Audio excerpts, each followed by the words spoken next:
And in the US, the government clearly understood this when they were trying to subjugate the tribes of the plains.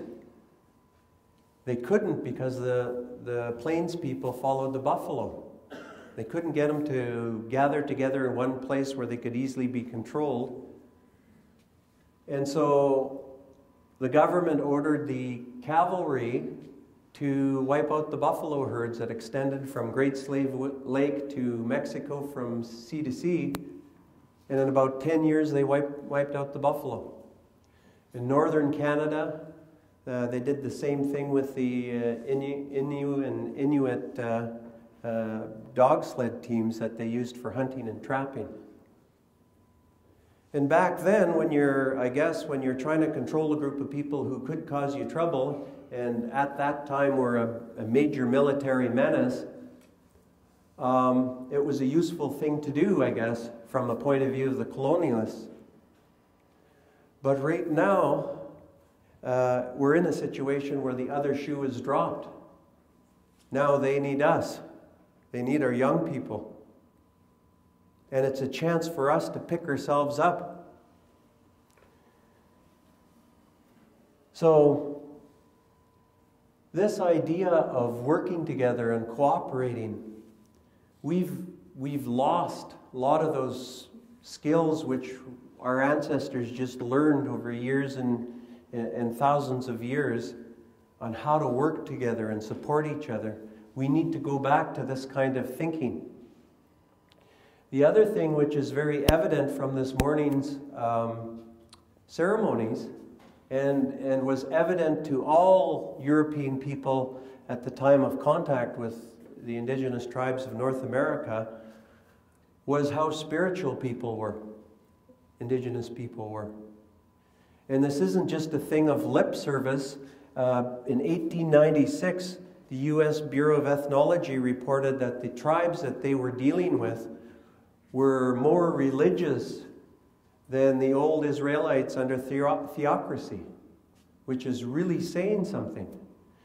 We had a view, if you could collectively say something about it, that I think was intended to acknowledge our place in the cosmos and how important it was for us to give thanks for everything that we received.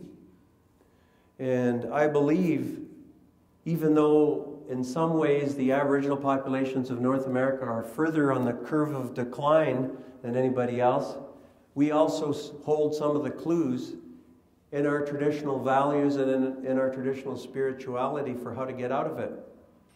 Because I think a large part of the society is lost.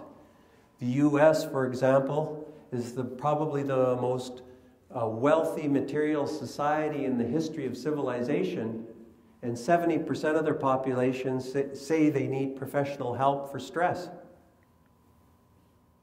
Well, how great is that?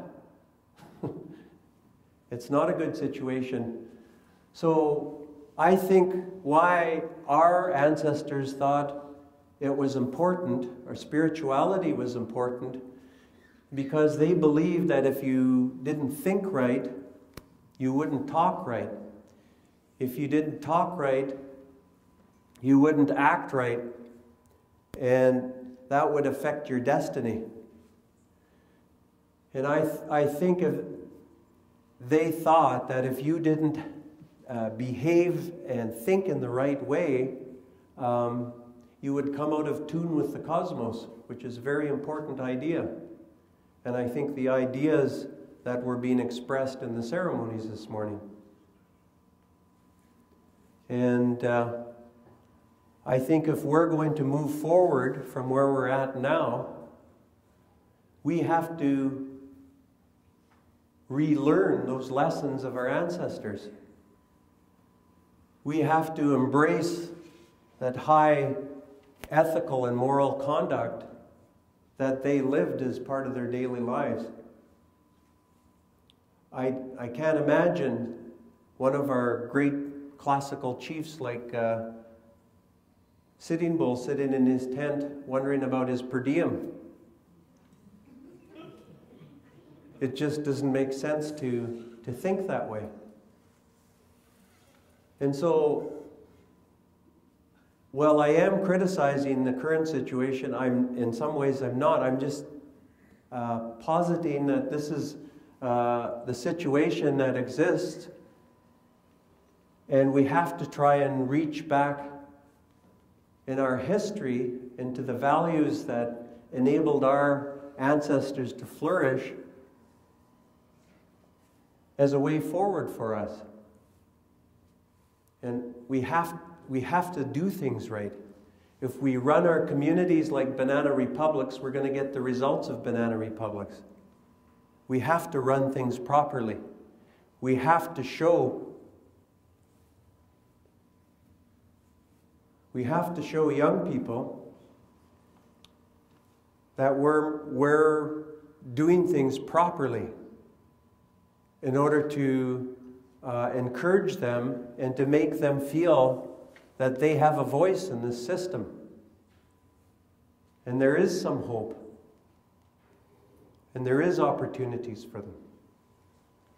The other thing that's very important is leadership. In my book, I tell the story of Alice in Wonderland when she comes to the forked road and she meets the Cheshire Cat. She asks the cat which road she should take. And the cat says, well, where do you want to go? She said, I don't know.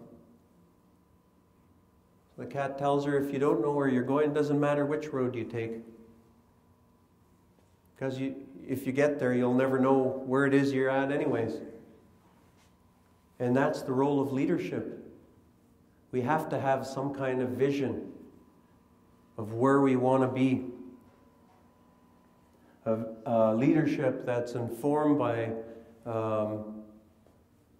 what may be called old-fashioned values of loyalty and responsibility and the sense of self-sacrifice. I think being a leader meant responsibility. I had a couple of years ago the opportunity to host the Maori King from New Zealand for 2 weeks, and I organized his program and traveled with him for 2 weeks. And I got to see what role of a modern Indigenous king is and the responsibility that he carried, and I wouldn't want that role. Sounds really good if you're a king, but it means a huge amount of responsibility.